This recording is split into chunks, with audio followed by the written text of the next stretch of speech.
Dr. Watson, the chair for counseling education. It's just the only person that will be evaluated will be me, my teaching pedagogy and style and things like that. What I would need from you guys, because you will also be evaluating me, so I have an evaluation sheet for you.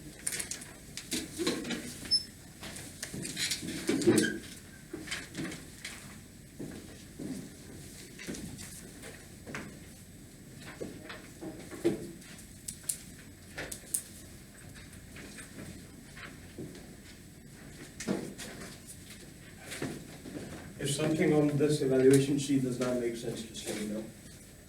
All right, so we'll start with introductions. I was here last time. You got to know a little bit about me. Where do you want to hit record? You Oh, tell me. it's recording. Okay. Sorry. So my name is Rishi Raj. I am an international student. I've been an international student for almost 11 years now. I was born and raised in India. And the reason why I'm telling you my story, because, so first of all, today's class will be really light. It will mostly be dialogue, conversations, getting to know each other, seeing how our identities are forming as professional scholar practitioners. And then we talk about some issues in education.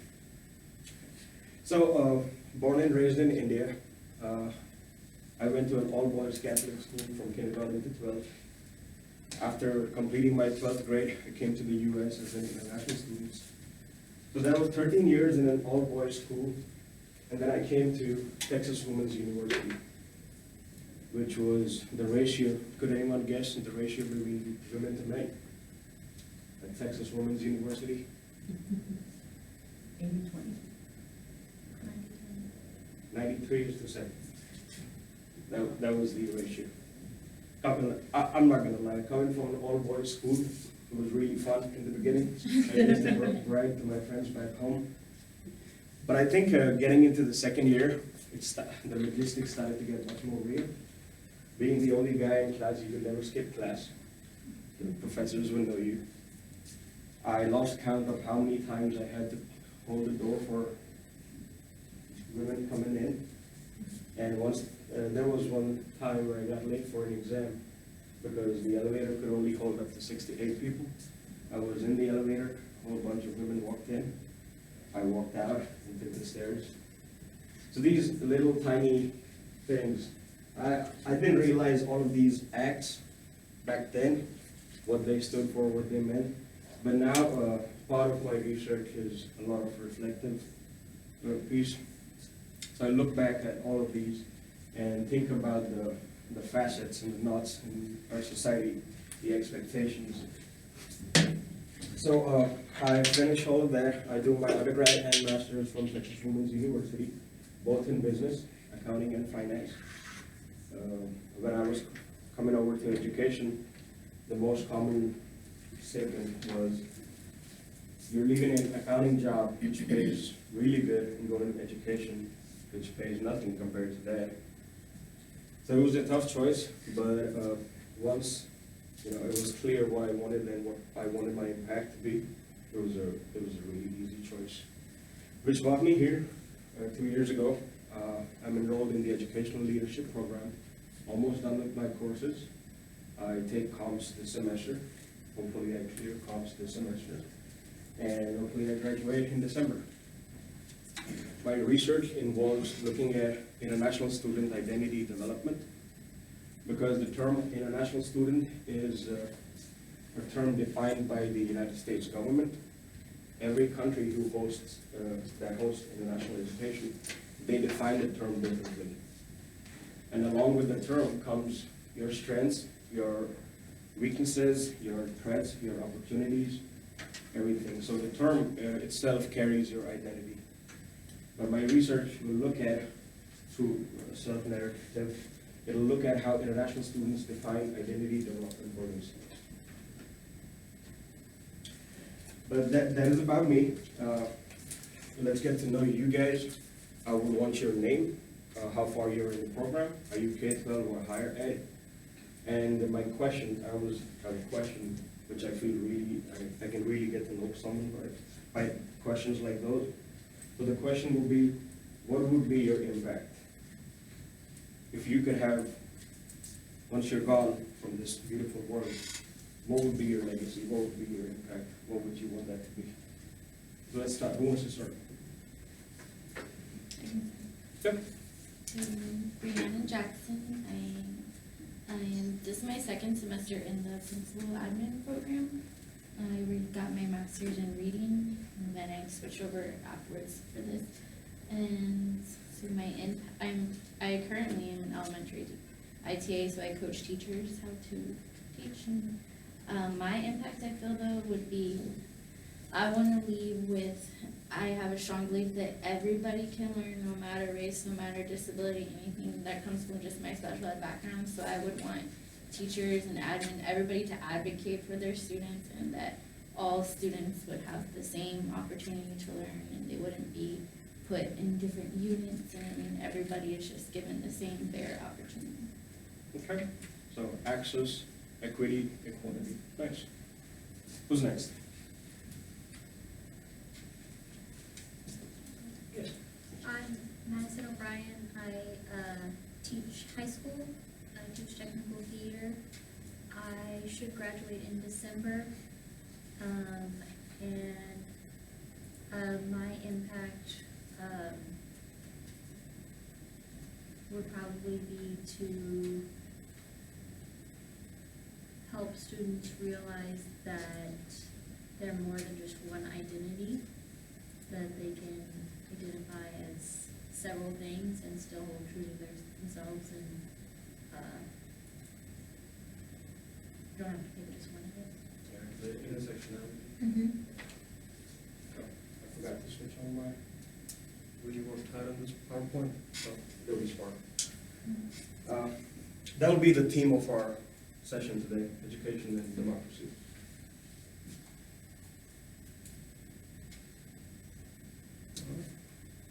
So who's next? I'll go. I'm Maggie Fowler. I have probably, what I was told on Saturday, graduate next August.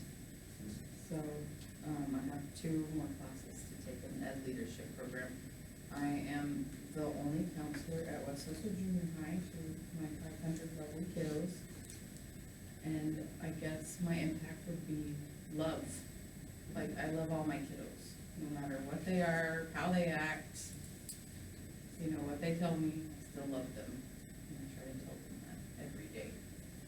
Nice. My name is Nancy Gonzalez, and I should be graduating in December or January this year or next year. I teach at junior high, and it's a STEM class.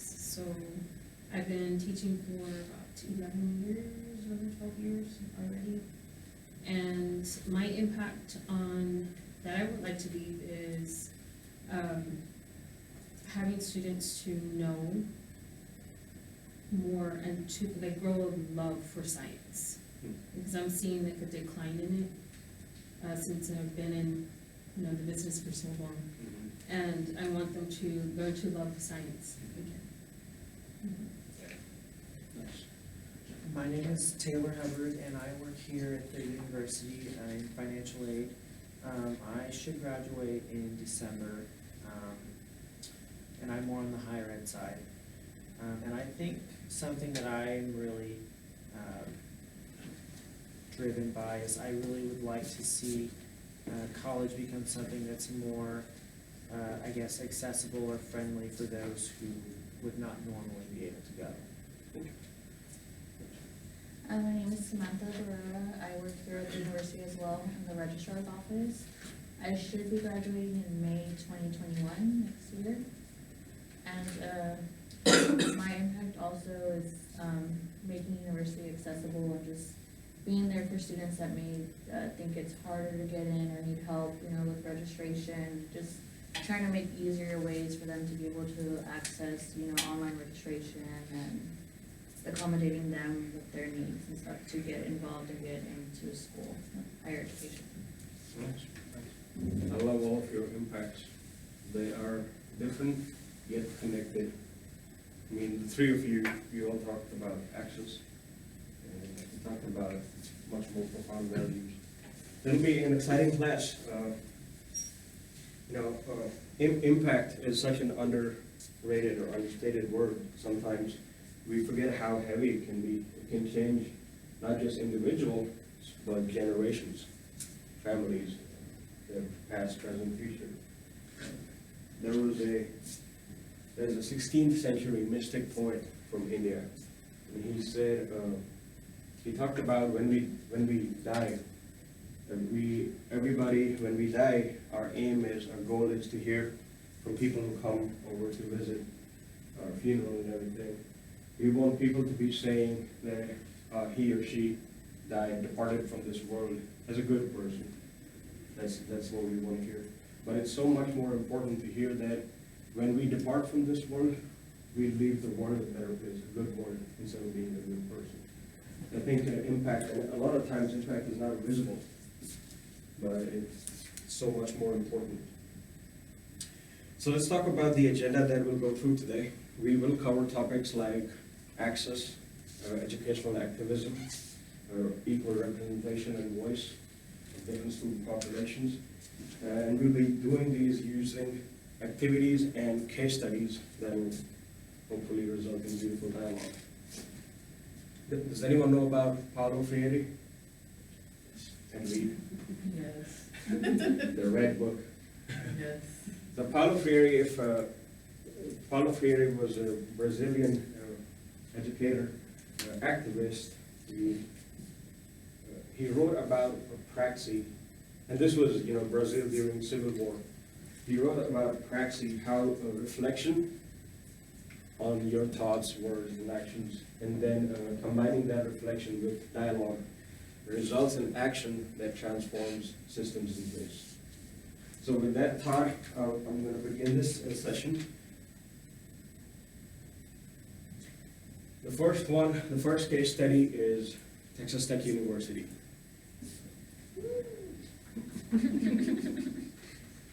Is this your alma mater? All right, perfect. And it will be really fun because we will talk about the case study and we will have you dissect, problematize. I can. I'm Texas Tech Red Raider. Yeah. All over everything.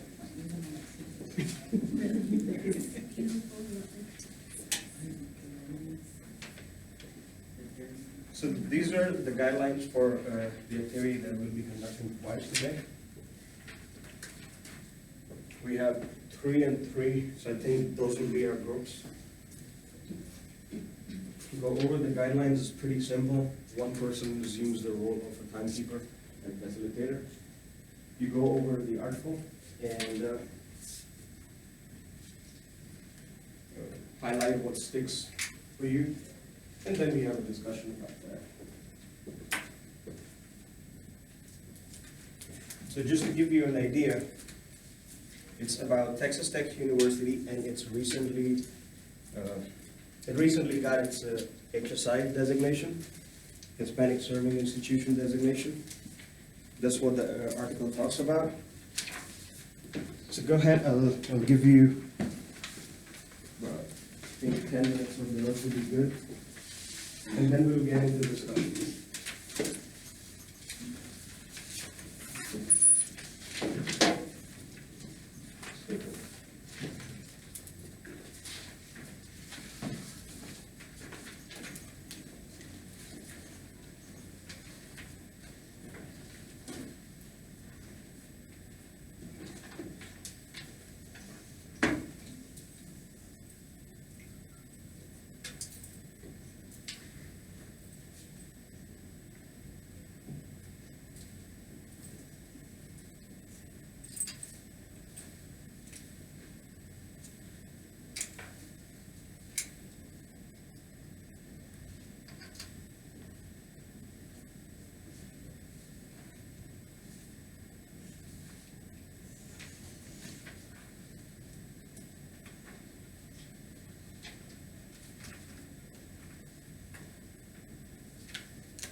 Are we done? Almost done?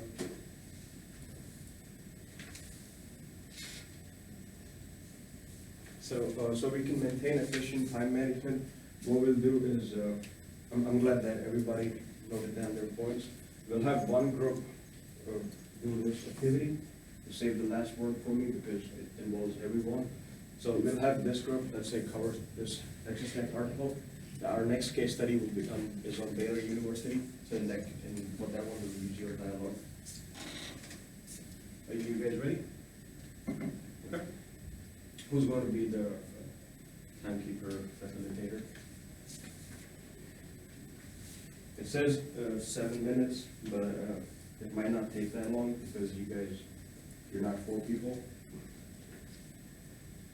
So are we talking there, Yes. Dessynie? No, so it'll be between the 3 of you. So one person starts, they talk about their line, their sentence, and then the other 2, they respond to that.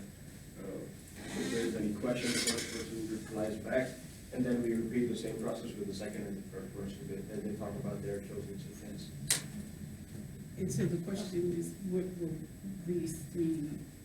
We're gonna do the second. So they will So you're use gonna the have second to one, use the the- Baylor University case study. So whoever wants to begin. I have the timer on. Okay. So. I can read the passage. Okay. And I'll go ahead and start the timer.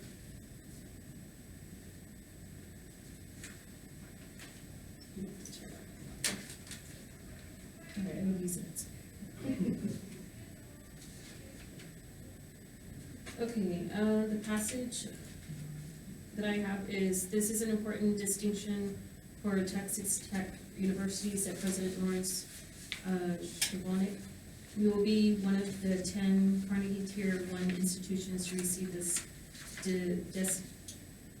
designation, which will greatly benefit our continuing efforts in educating and graduating a diverse student population. Eventually, it will result in increased federal funding and offer other opportunities for funding channels previously unavailable. Okay, thank you. So what are the rest of the group members? What are your thoughts on our chosen passage?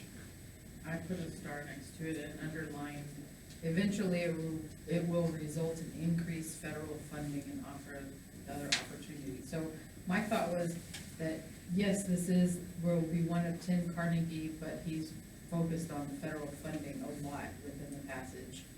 But underneath it, Elizabeth Sharp, Division of Diversity, Equity, and Inclusion, was more focused on like how it's going to, she also said funding opportunities, but it was more about identifying ways to make the university more responsive to these students. So how can the university change with the influx of Hispanic students and accommodate them? So the president was finances and the branding, because I said that at the end, the brand of Texas Tech. So they've obviously done some change in how they're branding themselves to attract Hispanic students. What about you? So I underlined educating and graduating a diverse student population in that passage. I thought it was interesting that they, they specified graduating, but in the previous, I guess, 2 paragraphs, they didn't say what their graduation rates were for the Hispanic population. So although they were educating and they had a high percentage of educating Hispanic students, I didn't see what their graduation rate was for Hispanic students. So if I were to ask, and this is for the whole class, what's the big underlying problem with Texas Tech and its new designation? The first thing I thought of was money.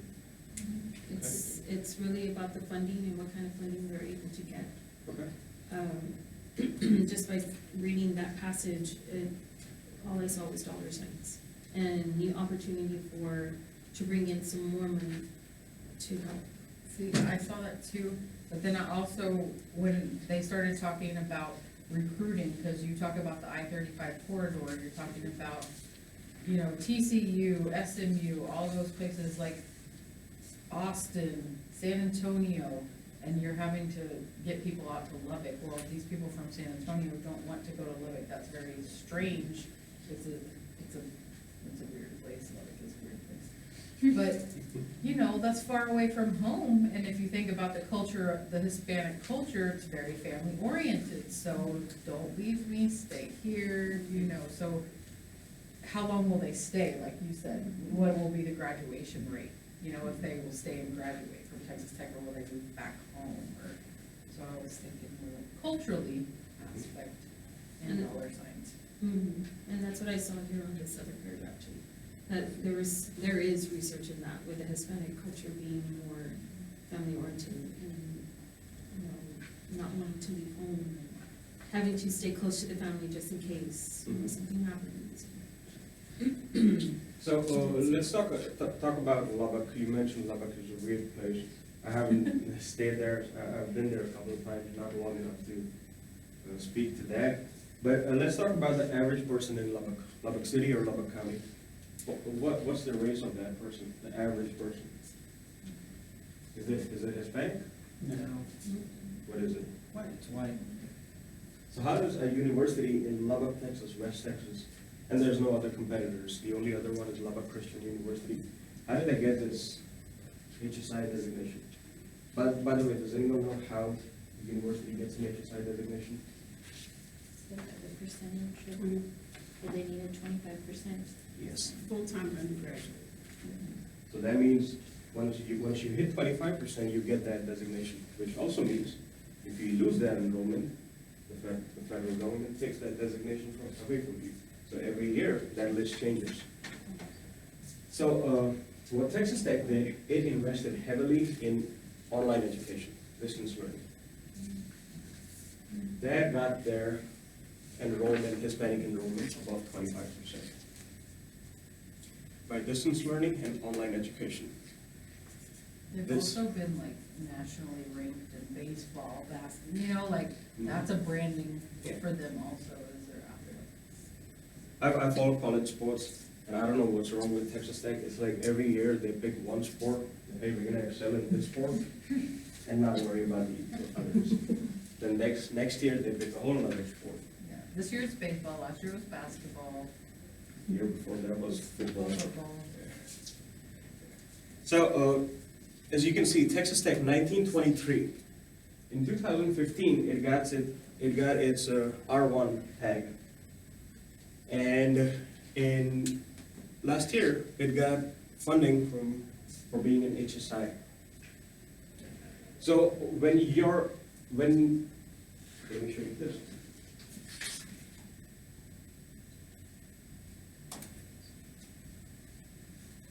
The U.S. Department of Education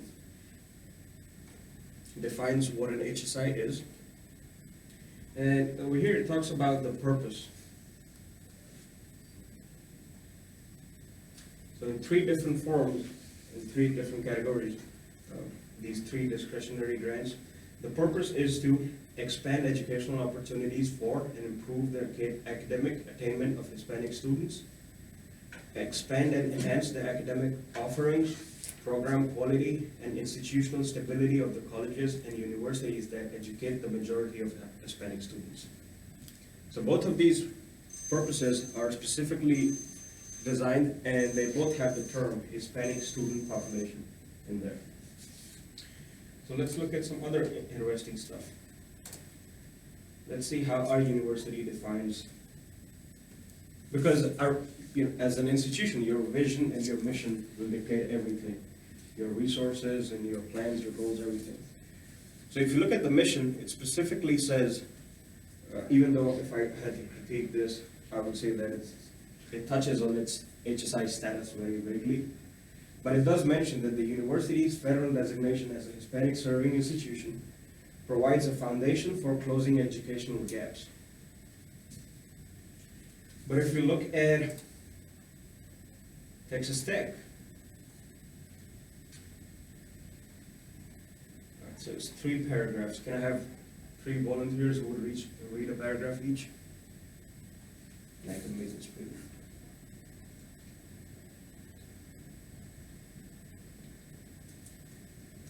As of September 25th, 2017, the 20th class day of the fall 2017 semester, Texas Tech University reported to the Texas Higher Education Coordinating Board an enrollment of undergraduate full-time equivalent students, that is 27.8% Hispanic students. As a result, because Texas Tech's undergraduate student enrollment is at least 25% Hispanic, Texas Tech University meets the minimum Hispanic student enrollment required for status as an Hispanic serving institution. Thank you. Achievement of a full HSI status will mean many new opportunities for Texas Tech faculty, researchers, and students in the near term. Surpassing the 25% threshold of Hispanic undergraduate students will allow TTU facility and researchers to apply for grants funded by the entities such as the National Science Foundation, the Department of Agriculture, the National Institutes of Health, the Department of Housing and Urban Development, and the National Endowment of the Humanities. Thank you. And last paragraph. Who's my volunteer? Once full HSI status is achieved, Texas Tech will be eligible for up to $8 to $10 million in additional grant funding a year, including Title III and Title V grants funded by the U.S. Department of Education. As a result of this added funding, the entire university will benefit from the achievement of HSI status and new opportunities that will be available in research, teaching, outreach, and community engagement. Thank you. Now, did anyone remember seeing anything specifically about how the university wants to use these funds for the Hispanic student population?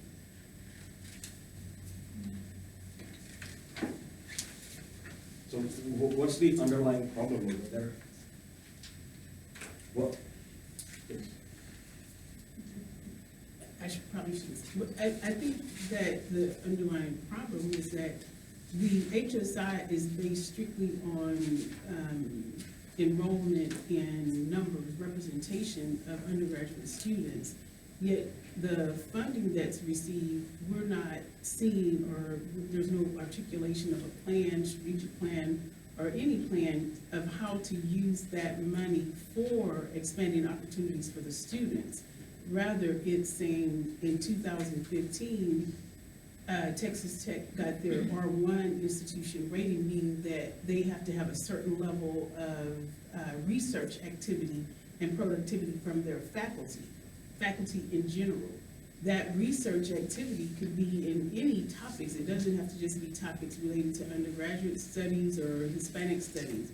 So it seems like they're looking at the designation based on these other paragraphs that we just read. They're looking at that designation to be in place so that it opens access to them as researchers to get these grants, because you have to have that HSI designation. It's not necessarily to help students directly. To me, that's like the standout problem with HSI. They're using only undergraduate enrollments to designate an HSI, when much of that research that's happening is by faculty who more than likely, they might not even be teaching and engaging with students that are part of, yeah, they're not engaging with the students who afford them the HSI. So their research activity is not required to even be focused on that HSI status. That's what I had a question on too on that, because it didn't explain what was going on. I think that's the And I put a goal. why on here. I think that's the goal. If you keep these statements as vague as possible, it gives you more freedom to do what you want to do with the funds. So Texas Tech wants to reuse this funding for the overall development of its university, rather than specifically focusing on Hispanic student population success. What would be, as educational leaders, as people who prepare educators, what's your role in this? I feel like it's kind of like Madison said, we would need, as an administrator or educator, you'd want to, how are you gonna ensure they remain on your campus, and how are you gonna allow them to succeed, what programs are you gonna implement, what are you gonna do? So they do graduate and they do wanna stay and they have the best experience there. That's a good point. How do we get them to stay over there? That's why I had this question. Was this designation only attainable, or is it also sustainable? What will we do as a staff to retain that Hispanic student population? I think that it's definitely attainable because they're already on the Yeah, track. they got it. But your question of sustainability is extremely important because something that wasn't brought to light in this article that you have knowledge of in your research is the fact that they've been able to attain the HSI by expanding specifically their distance Online learning and their online learning. So that still means that these Hispanic students are probably not truly a part of the community.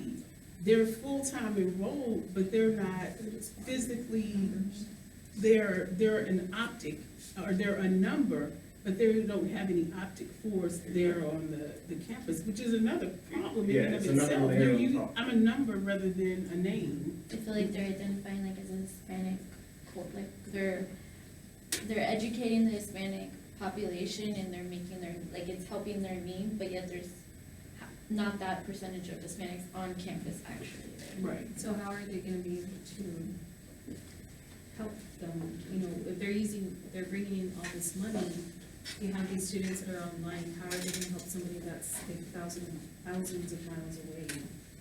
And that And- seems why they keep it vague, so they can, So they can kind of. yeah. Are there designations with the HSI, how they have to spend the money? That's the main problem. The designation of HSI, and Richie did a great job just showing you just how limited it is from the federal government or the Department of Education. What you are to do, you have to have, show that you have 25% full-time undergraduate student But I mean, population. like, when they get the money, so they've attained the designation, No. there's no, like, You have to show that you continue to offer access, which they obviously have. They have a distance learning and online, and it's worked, because they got over 25%. And then the second thing that you have to do is that, I mean, that second portion to show that, I mean, in essence, you have faculty that are responding to needs, but it doesn't say anything about completion rates, graduation rates, job, you know, how the money prospect, has to be career. spent, so they can go keep researching hurricane winds. So, yeah. And this is They actually one do, of they're the, like the leading researchers. this is one of the more fascinating combos when you combine the R1 tag and an HSI tag, because both of these institutional types are completely different.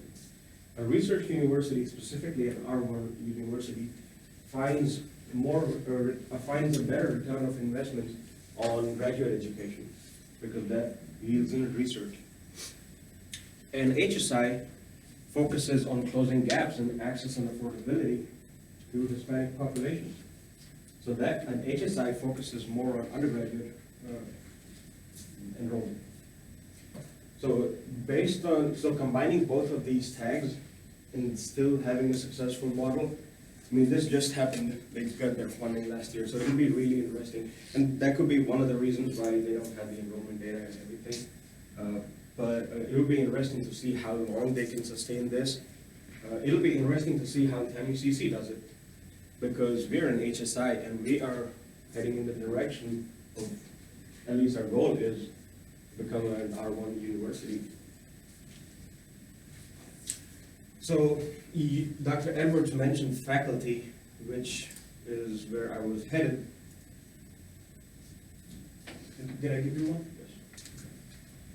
So this is an amazing article. It talks about, so in this problem that we find with Texas Tech, where faculty can come in and take the lead on making changes, because faculty has a lot of power, whether it's shared governance or academic freedom, things like this, faculty still dictates, what's worth learning and how it should be done. So this model was created by Yoso. It talks about looking at the Hispanic student population from an asset-based lens. And I'll read a small part of this. Says our study confirmed that Latina students have formidable cultural wealth, both ventajas, which is assets or personal resources, and what Gloria Anzaldúa calls conocimientos, which is knowledge or awareness that evolves through specific life experiences. We employed Yoso's community cultural wealth model as a starting point to identify specific assets that students possessed and used to their advantage. Yoso's framework includes 6 forms of cultural wealth: aspirational, linguistic, familial, social, navigational, and resistant. And then this study, which was done by Dr. Vijay Kanagala from Salem State University, they went on and added 4 additional forms of ventajas y conocimientos, which is ganas, which is perseverance, ethnic consciousness, spirituality or faith, and a pluriversal cultural wealth. So the reason why I give this to you, this model, because you're all educators in South Texas, which is primarily a low socioeconomic population, primarily a Hispanic population. This model was created to, this particular one, it has different versions. This one is created to look at Hispanic student population from an asset-based lens. And with that framework, if you align your pedagogy, your curriculum, your instruction in this online learning platform, because it'll have to change because your population has changed, so how you serve that population needs to change. So this is my, my giveaway, takeaway for this particular case study.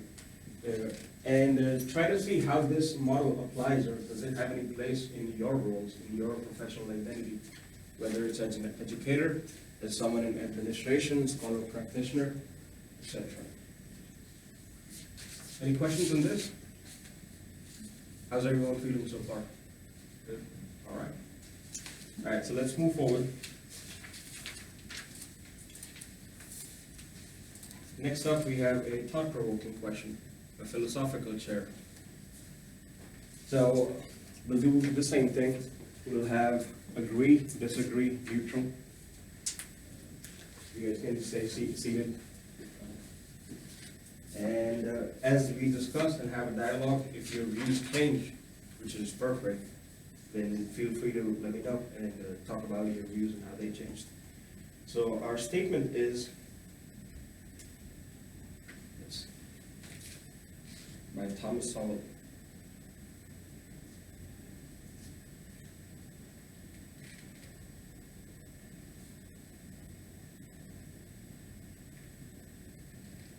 Too much of what is called education is little more than an expensive isolation from reality. Thomas Sowell, excellent economist and social theorist. So this is our break, our intellectual break from case studies. Let it sink in. Think about your personal experiences in social, personal, professional lives. See if you agree with this, disagree with this, or if you're neutral. And whenever and whoever is ready, just raise your hand and then we can start with the dialogue.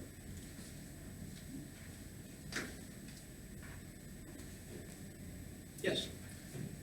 I currently agree with the statement because the first thing that comes to my mind is all the state mandated testing and standards and I feel like state mandated tests aren't what reality and aren't what the real world is like, and I wish we could just teach experiences and problem solving in real life what the real world is like and not how to take a test. And so I feel like that's what our education is heavily weighted on right now. So I feel like this is true. I agree. Okay. Does anyone have a follow-up?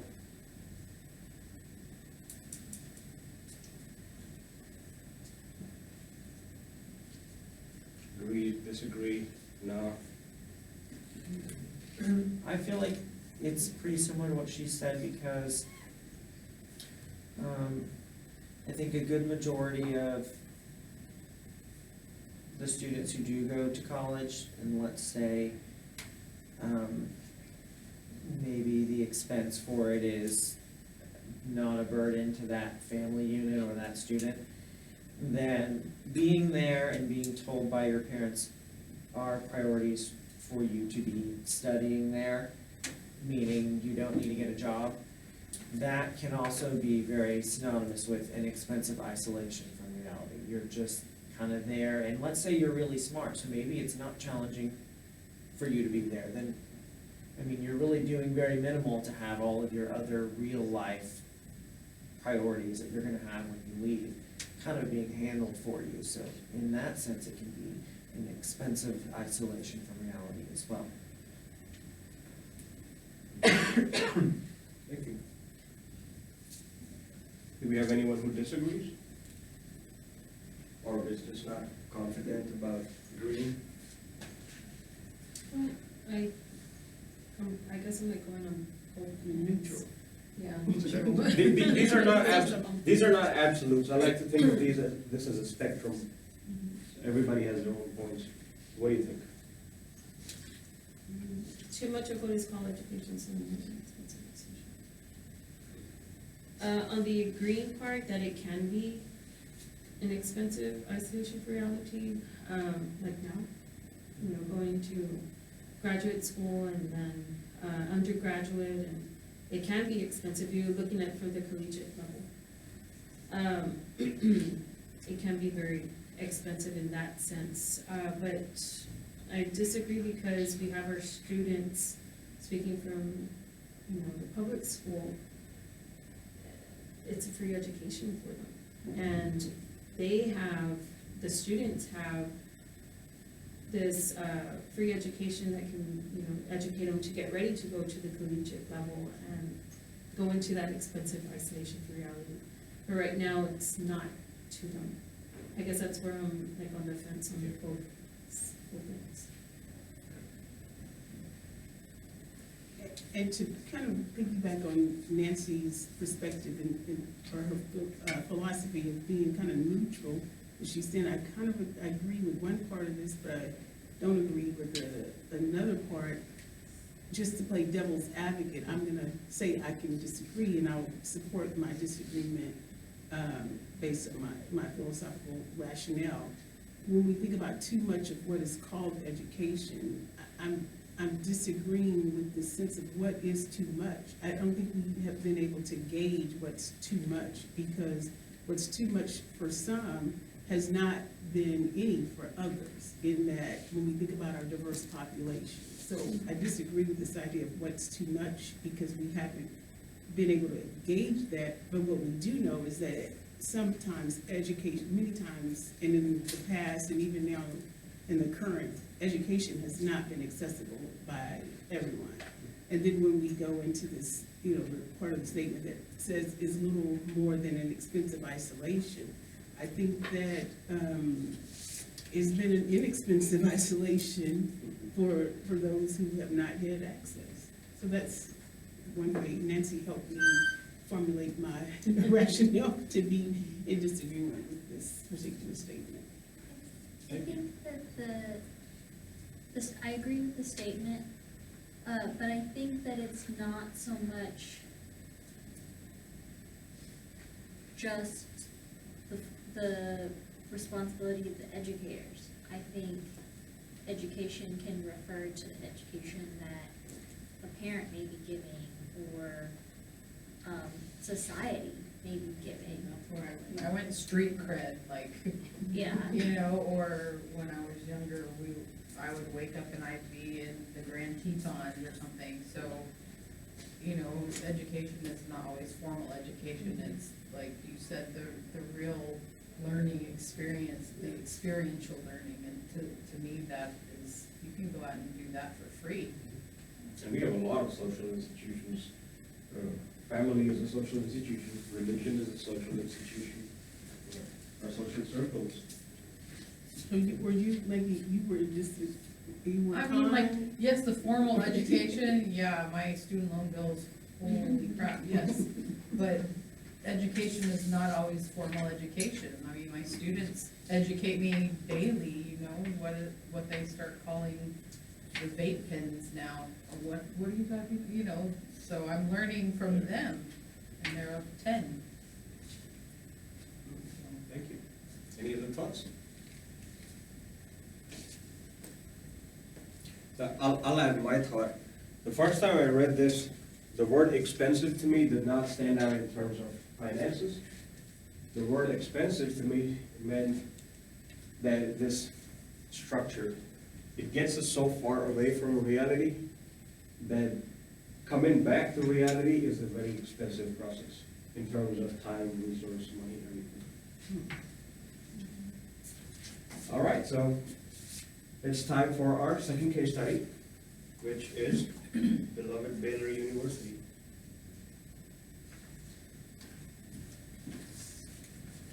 While you're working on passing those out, so was this intentional to have Baylor versus Texas Success? Now, these were both recent ones, and they're both dealing with special populations, but completely different populations, completely different layers of issues.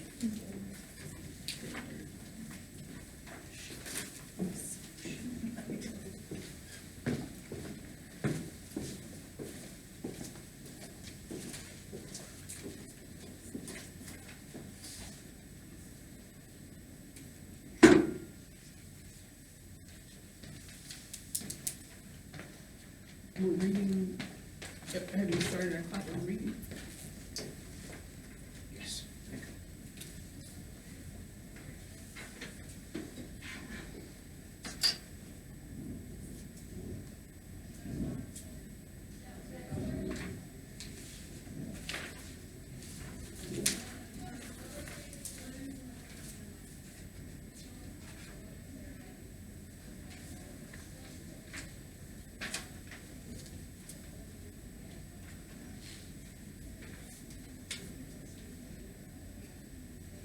And this one's a long article, so read as much as you can.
So I know the article is a little longer, but you guys will have that copy is for you anyways. So how about we get started with dialogue and then see how it follows. So we can wrap up on time. Are you guys comfortable? Because your group will be leading this time. Okay. Before we get into that, so this is a completely different institution type, religiously affiliated. So I'll just read out a couple of things about how administration, staff, and faculty life is at religiously affiliated universities. So the role of the staff entails explicating the purpose of student affairs to institutional leaders and faculty, elucidating student affairs professional practice and the religious tenets of the campus, and translating the role of student affairs into a sectarian context, which is why professionals at these universities are often referred to as the interpreters. So it means interpreting their personal faith in light of their professional responsibilities and interpreting their professional responsibilities in light of their personal faith. In terms of specialization, it says, as specialization among faculty in higher education has intensified over the past 100 years, fewer and fewer faculty members at sectarian campuses are members of the institutional denomination. This has changed the dynamics on campus and led to conflicts over issues related to research, governance, and academic freedom. In terms of research, lay faculty members often have to fight to ensure their rights to conduct secular research. This is particularly true when investigators attempt to explore issues that may contradict denominational dogma, for example, issues like abortion, homosexuality, and stem cell research. The National Labor Relations Board has no control over religiously affiliated universities.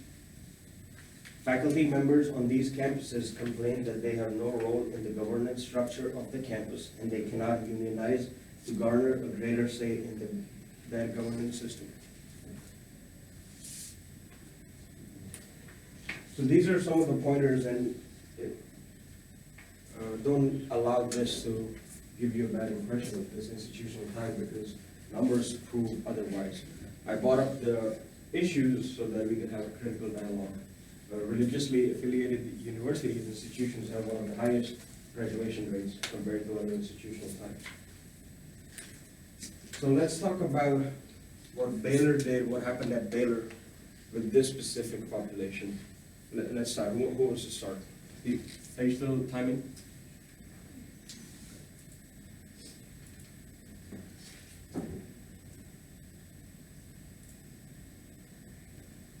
And another angle to think of is that why are most religiously affiliated institutions private universities?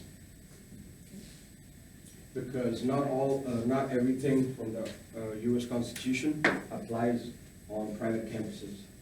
So private campuses do not allow you to exercise freedom of speech and expression. They do not have a free speech area. So think about all of these things as you dialogue with your peers. Yes, go ahead. The petition against chartering the organization argues doing so could threaten Baylor's religious affiliation, sour donor relationships, and lead to a fundamental redefinition of what the university is. Page 6. Let's just see.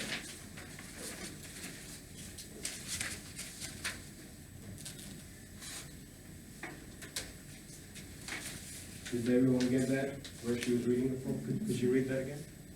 The petition against chartering the organization argues doing so could threaten Baylor's religious affiliation, sour donor relationships, and lead to a fundamental redefinition of what the university is.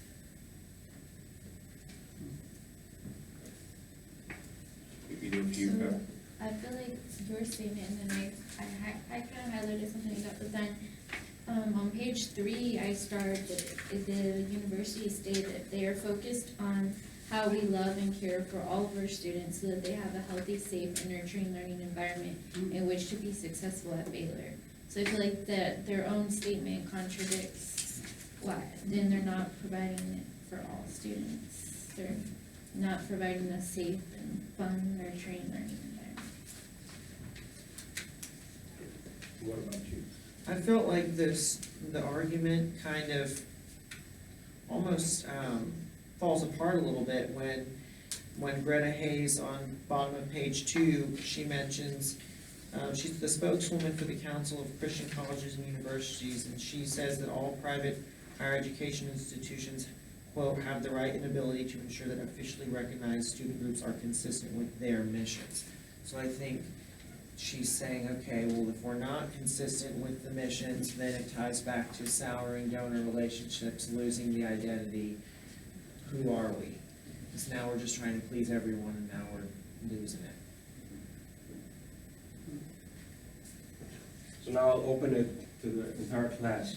What are your thoughts? And specifically, if you want a specific focus to think upon, my question to you would be, as educational leaders, let's say at a university like this, how do you ensure that your students have a voice and representation?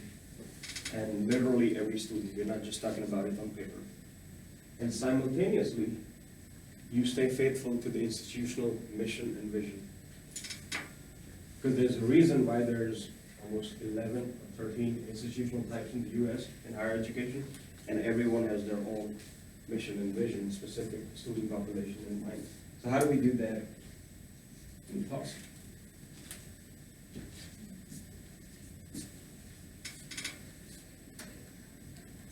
Because Baylor hasn't been able to figure it out.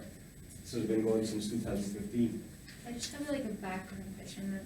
So they don't have to be a Baptist, like, so is it open enrollment to all religious type, it's just that's the, Yes. okay. So it's open, and that's a good clarifying question and explanation to give. So the university is Baptist affiliated, traditional Baptist school affiliated. Yet their enrollment is open to non-denominational or Yes. any religious But they denomination. still put it in the curriculum, so you still have to do X amount of. You have to do New Testament, Old Yeah. Testament, chapel, Right. all Baptist based. You just don't have to come in with, Yeah, so it could not be your religion, but you're still learning about a religion if you're one of those Yeah. people. It's part of the core. Yeah. so good thing you bring that up, because I have this, so Baylor has a statement on human sexuality. Could I have a volunteer who will read this?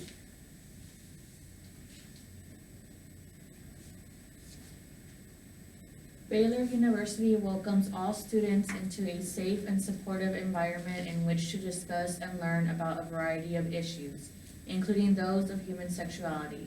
The university affirms the biblical understanding of sexuality as a gift from God. Christian churches across the ages and around the world have affirmed purity in singleness and fidelity in marriage between a man and a woman as the biblical norm. Temptations to deviate from this norm include both heterosexual sex outside of marriage and homosexual behavior. It is thus expected that Baylor students will not participate in advocacy groups which promote understandings of sexuality that are contrary to biblical teaching.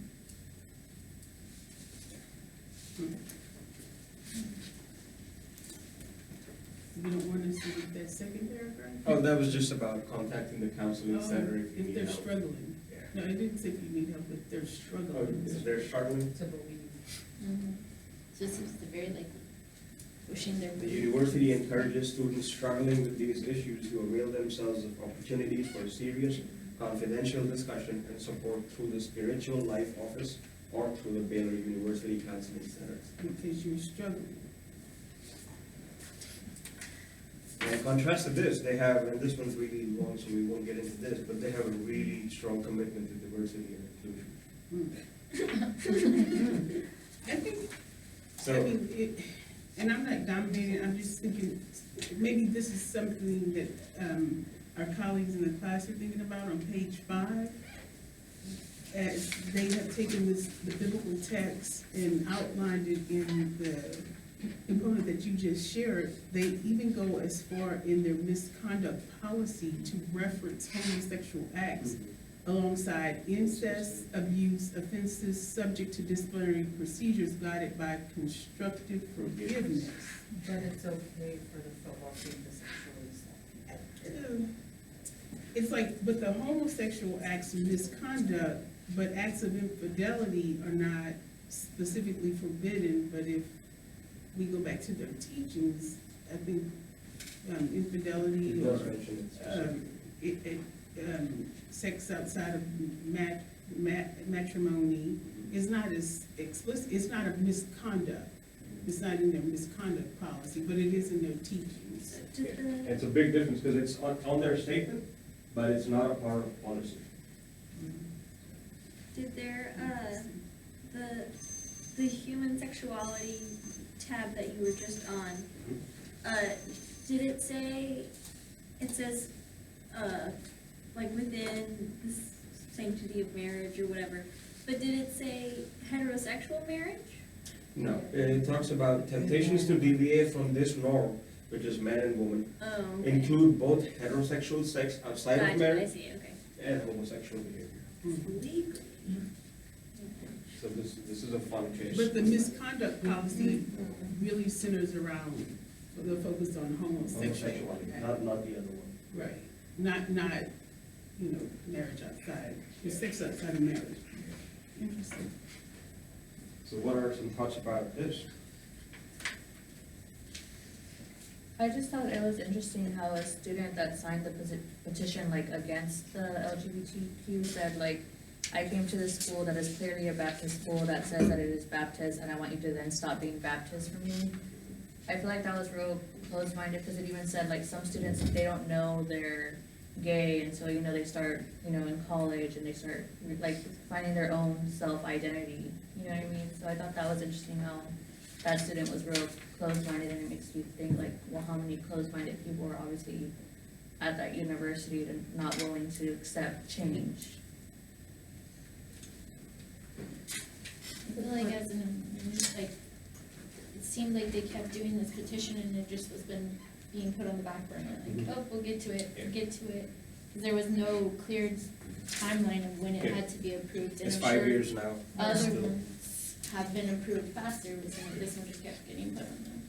I think alongside the issue that it just seems that they are doing what we sometimes considering religiosity, cherry picking what works for them, in that they're cherry picking and choosing to highlight the homosexual acts as, truly misconduct. And looking on page 7, where John Paul Hayward, who's an alumnus, says he's gay, and he's, referring back to his time there where homosexuality, it was evident it could be punished by expulsion.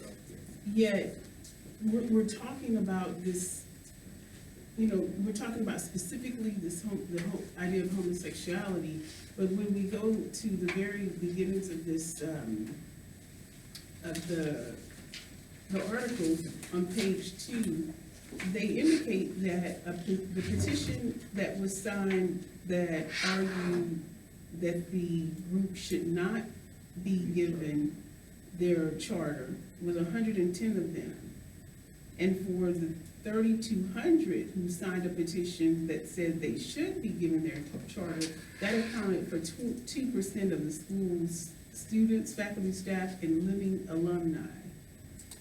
I mean, 3,200 in any case is much larger than 110, yet we're still now having a debate. So it makes me really understand what the real problem is. The real problem is with those donors who, and they, Baylor, I know, has a ton of allotments, and, foundational, and so, endowed chairs that come from their long time, staunch Baptist Baylor alums and their families.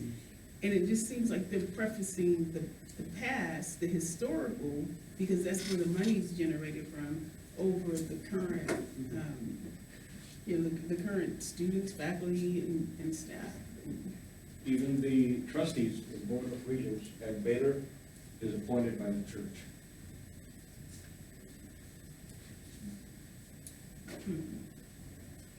So the question that I'll leave you with is, in a system where specific institutional types have been created to serve specific students, and that could be, we have a wide area, we have HSI and HBCUs designation, then we have research, comprehensive, liberal arts schools, we have private and public, we have vocational schools, community colleges, religiously affiliated universities. So is it truly attainable? That's a question that I would leave you with. Any follow-up questions for me? Is what truly attainable, that they will only That serve? the true, in the truest sense, is diversity and inclusion for all. Is that attainable when the core purpose of the foundation of all of these different institutional types was to serve different populations in silos? All right, so we'll move over to the next. We don't have any more case studies. We're on the downhill now. The next one that I do have is, again, a question, philosophical, agree, disagree, neutral. For this one, I want you to think in two different parts. That's the first one, and then that's the second one.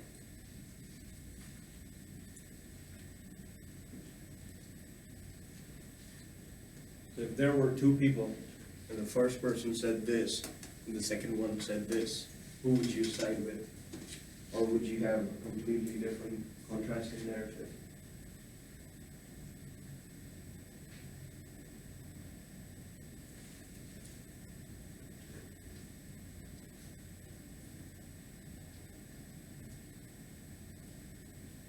It might help to think of this. For this, your positionality could be as the consumer of education. For this one, your positionality could be as the provider or facilitator of education.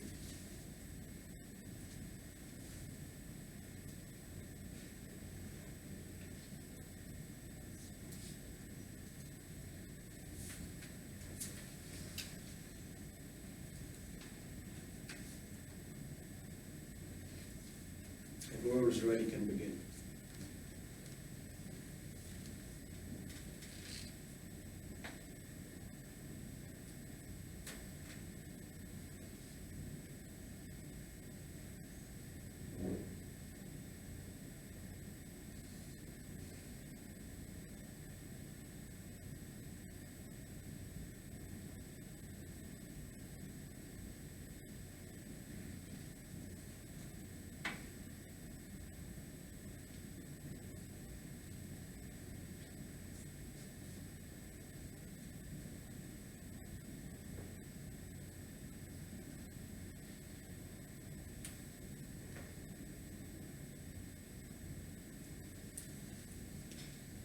And since this one is a little complex, it has multiple layers, I'll give you one more option for your answers, so you could agree, disagree, neutral, or all of the above. Who wants to start? I'll start, just to give us some context of conversation. In that first statement, education is a right, not a privilege. Education is a right, not a privilege. I'm thinking in terms of where we currently are in context with voters' rights.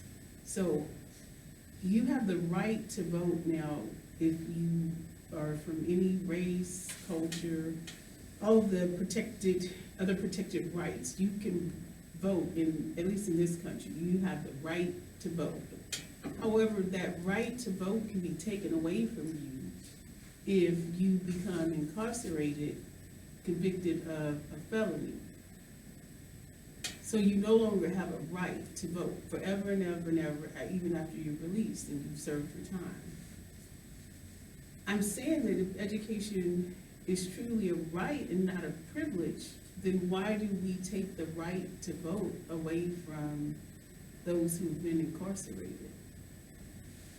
They're still citizens, they still reside in the United States. they could still have impact and capacity around making decisions about who leads our free world. So in essence, I think that our country wants to postulate that education is a right, not a privilege. But I think in some of the policies that we have had come forward, such as incarcerated individuals cannot vote when they're incarcerated, and once they've been convicted of a felony, they will no longer ever obtain the right to vote. But they can be in prison and they can earn various degrees. Yeah.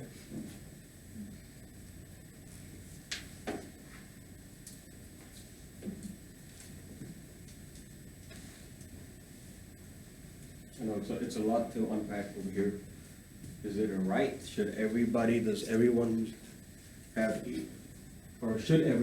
equal access, affordability to education? Is it a privilege? That's not just access to education, access to the quality of the education in so many different layers. Or if you look at education as a public service, as a democratic good for all, then can anyone be entitled to someone else's service?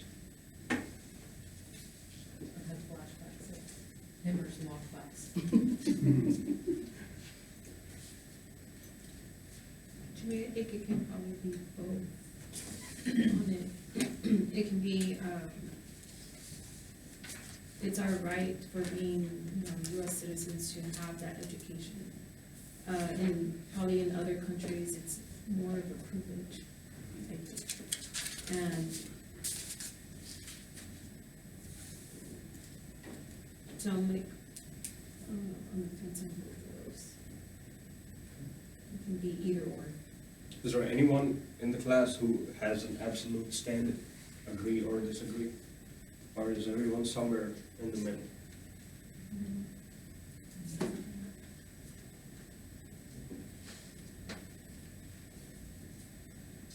And you speaking in class right now, what's more important than that is you having that internal dialogue with yourself as you go through events, and it's your experience, someone else's experiences.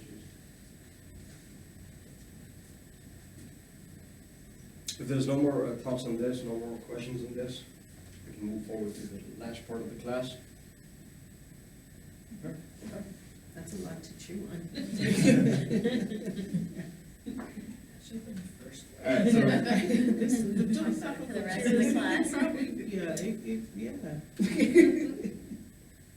All right, so the last one, I have a story.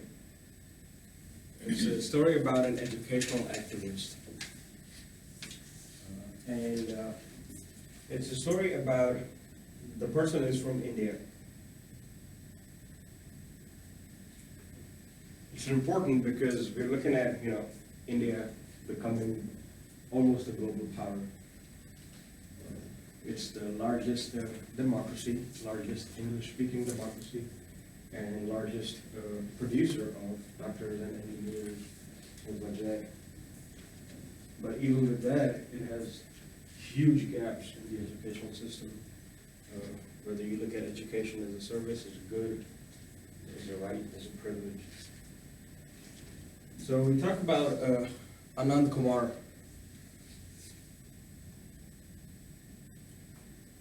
That's Kumar. I'm privileged to be from the same state that he's from, in India, and our state is affectionately known for corruption and crime. When the state was newly formed, from that point up until 16 years of the existence of the state, so in India we don't have governors, we have chief ministers for states, and the prime minister for the country. So in 16 years of its existence, the term for one chief minister is 5 years, but in 16 years of existence of the state, our state saw 21 chief ministers. Chalk all of that up to corruption and power and privilege, influence, things like that. The state lies on huge mineral fields. And it's extremely rich in minerals. So most of the politicians come over for a year, have a nice paycheck, and then get out. So the state is full of corruption, but at the end of the day, India is still producing hundreds of millions of engineering graduates every semester. But there's a gap, and I'll tell you what the gap is. So everybody studies all the way up to the 12th grade, and then you would want to get into these engineering institutes, which are the best ones, the cream of the cream. It's so competitive to get in that the cutoff marks for admission is 98, 99%. That's the minimum that you have to have in order to get accepted into these engineering institutes. They're called IIT, Indian Institute of Technology, and they have different branches all over the country. To get into IIT, you take the entrance exam. Depending on the scores that you get, you will be assigned which campus you go to. So even the different, almost 18 campuses that they have, there's one that's Ivy League, there's one that's a community college. Well, not a community college, but they do have a social ranking. Everybody always wants to get in the top ones. So what students are doing, and this has been going on for a while, after their 12th grade, they take a year off. They prepare for their entrance exam for about 8-9 months. Take the exam, get into college and go from there. This gave birth to an extremely gray area business. The business of coaching institutes that would prepare you for this entrance exam.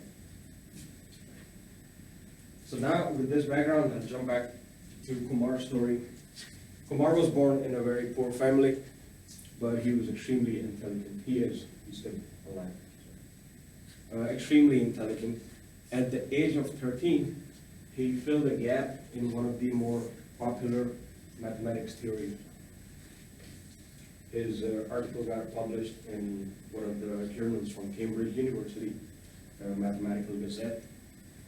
And he got an invitation from Cambridge to come study in a graduate program free of cost. The only reason why he was not able to go to Cambridge because he did not have funds to fly over there. He requested help from the state, but the state robbed him even more.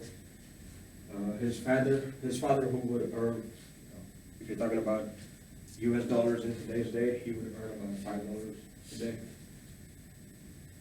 So his father passed away in this whole search for funds so his son could go to Cambridge. When his father passed away, there was no source of income. So at that point, Kumar had to just give up on education and start selling paparams, which is a version of tortillas, on the street, just to support his family, which was now his mom, Kumar, and his younger brother. Eventually, Kumar got noticed, and somebody who knew him from his past. Now, this person had started the gray area coaching center. And whenever it's a very lucrative business. The direct investor in this or any coaching center throughout the state is usually politicians, mafia, or big businessmen. They don't even try to hide it. It's right there. Okay. So when Kumar realizes that the coaching center that he's teaching at, the students are excelling because he's a great teacher. Whether it's content or just the way he teaches, he's a great teacher. His sole thing is teaching students how to question. Once you get in the habit of questioning anything and everything, there's no end to how much you can learn or how many systems that you can flip over. So we get to a point where Kumar realizes that the coaching center that he works for is just business. It's just raking in money. And the only students who are admitted in there are students of sons and daughters of really rich parents, influential people. So he quits that job. He starts his own coaching center. And he only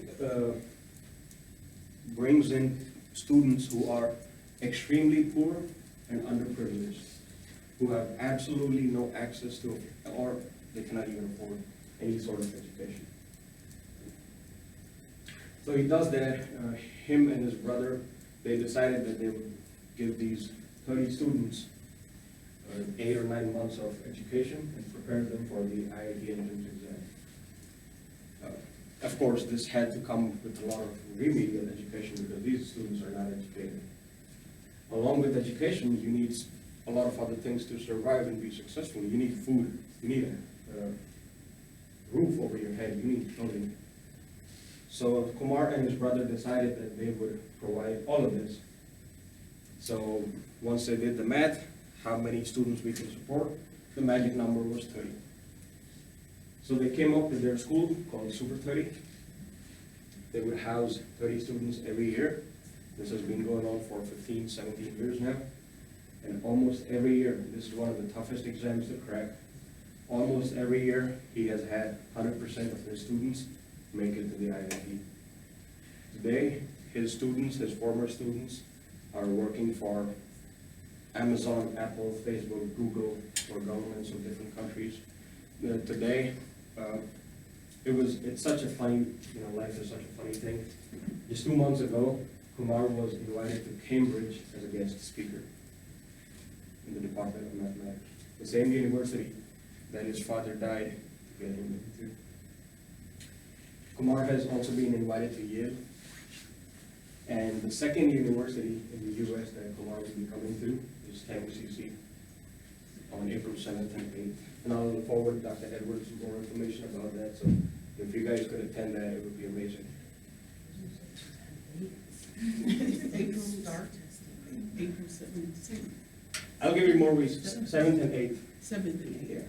But even if you cannot make it, I'll give you more information that will help you. So now this is where the problem started. When you have 1.2 billion people and everybody wants to be educated, everybody loves educated, everybody respects an educated person. So you have a lot of business. But what happens when, let's say you're Kumar, what happens when you start selling this education for free?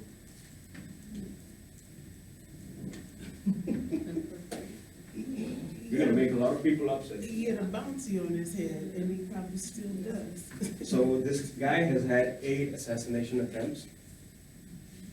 The last one was in 2018, where he got shot. To this day, he uses, even though a lot of offers are always being made, he uses no sponsorship from the government or from private entrepreneurs, because he knows firsthand that with money comes influence. He does not want that. So with that, I'll show you, just last year, a movie came out which was based on his life, biopic on his life, and I'll show you that movie. It's a very powerful movie. It's called Super 30, and we're having a movie screening when he's here as well. I'll show you the trailer. The trailer has English subtitles. It should be helpful.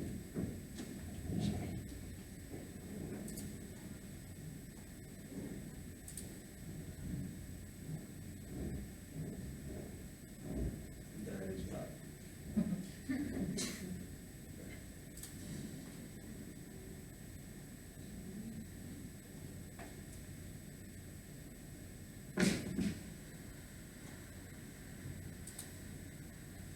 जी हाँ, India से third world country, cheap level का देश, फिर हम सोचते हैं कि PepsiCo का वर्ल्ड वाइड कौन है? यूनिलीवर कौन चला रहा है? कौन चला रहा है? Mastercard, Vodafone, Deutsche Bank. अगर किसी को नहीं पता तो गूगल कर लीजिए, और लगे यार ये भी गूगल कर लीजिए कि गूगल का हेड कौन, वो भी एक इंडियन ही है। क्या बोलना चाहते हो? हमारे तो वैसे सबसे ज्यादा कंप्यूटर इंजीनियरिंग में है, तो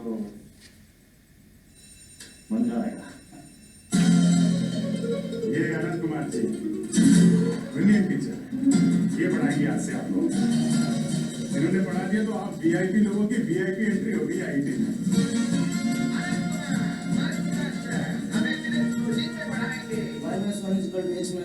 इतना गलत कैसे हो सकता है?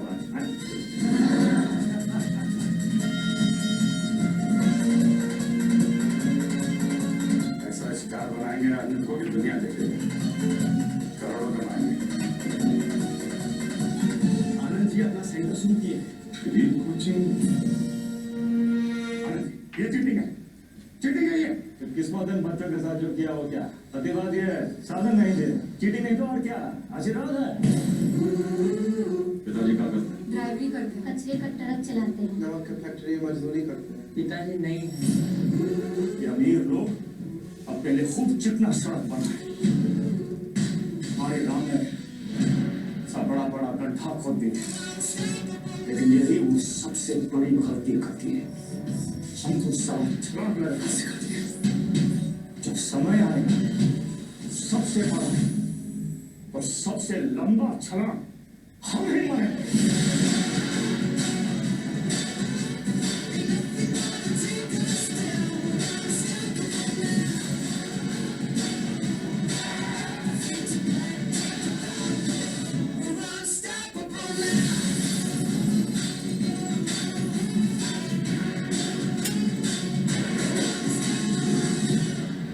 अरे आज राजा का बेटा राजा नहीं बनेगा, राजा वही बनेगा जो हकदार होगा।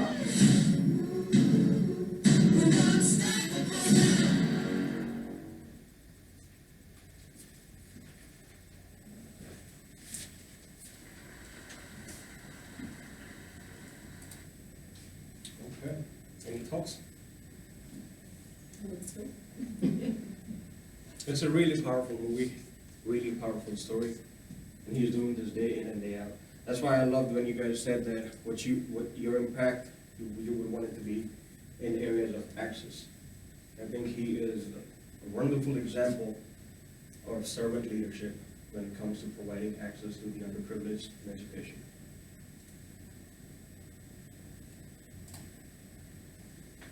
That's him in his classroom. All right. This movie is, by the way, it's available online if you ever want to check it out. So that brings us to the last part of the class, which is an activity sheet that I'll pass on to you, and you can work on this for the rest of your life. It's two parts. Just like Kumar, I want you to, from this list, I want you to think about what do you value? Because that would answer what you want your impact to be. And really think about what do you value. Be realistic and be practical in that thinking. This value should be something that you would dedicate your time, your money, your effort, everything into it. You will make sacrifices for this value. It could be one, it could be more than one. But be specific, be practical. Once you have chosen that value that stands out to you, on the next page is a plan of action. What would you do? What plan would you set in motion that would help you create that impact, leave that impact? Planning has to be done short term and long term. Long fight, tough fight, you won't be able to do it alone, so you need collaborators, you need resources. You need to be strategic with the kind of people that you bring to the table, depending on what they are bringing to the table. So this is an activity that I want you to work with and utilize this in different areas, in your social lives, your professional lives, and your personal lives.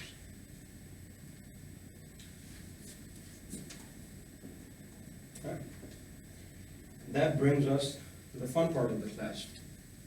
We have a giveaway. So we'll make the giveaway process fun. I'll tell you exactly what kind of book I have for a giveaway. Let me get your names again, so it'll be right here in front of you. The winner, Brianna, Brianna. it'll Y. Oh, It'll work. B-A-R-Y? Yes. Okay. Who's next? Samantha. Taylor. Nancy. Maggie. I-E. And Matthew. Everyone's names are spelled correctly? Yes. Must be present to win. Yeah. Dr. Edwards, I'll leave you out of this one. Okay, so going back to the book. So this is the book. Because we talked about, remember in the beginning, I mentioned about praxis. So all of this dialogue and thoughts won't result into anything, won't bring about change if we don't transform our thoughts and words into actions. And that is all this book does. Can anyone take a guess who's the author?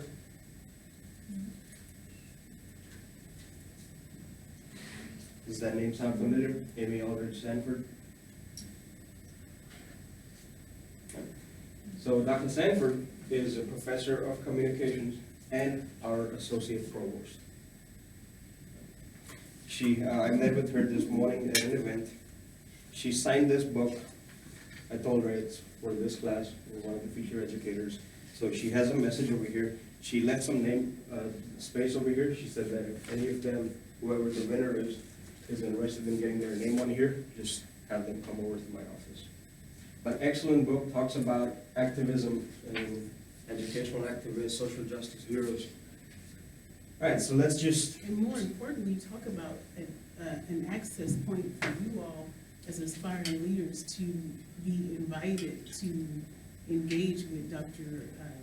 Sanford. She's absolutely amazing and generous of her time as a major resource that is non-renewable. But if you win the book, great, take her up on her offer. Even if you don't win the book, because she knew that Rishi was presenting in my class, because I'm one of her mentees as well, I'm sure that she will open her office to. She'll be open for dialogue. She loves that part, and a lot of her examples in here are about people who are or who want to be activists in that area. All right, so let's get to the fun part. Flip to spin.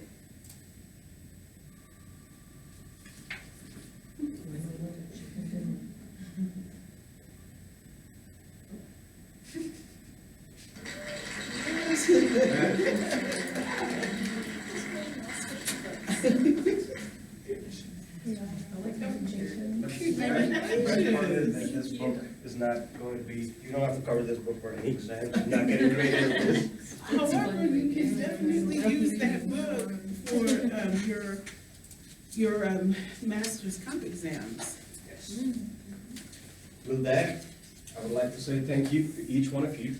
I have my contact information over here. If anybody wants that, if anybody wants to get in touch, has any follow-up questions, comments, or concerns, or you could just let Dr. Edwards know and she will get you in touch with me.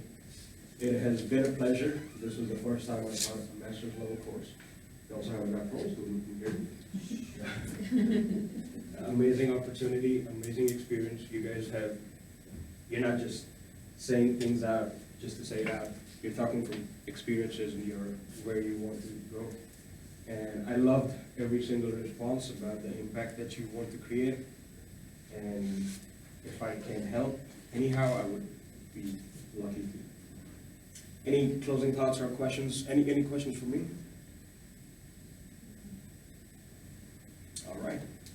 Any closing comments before he stops the recording? It really opened my mind to really looking at the world at a different view, and kind of enlightened my way of thinking. It happened to me through this program. It happened to me, and now I'm just spreading it out. Be free area and you'll really. All right. Thank you. Thank you.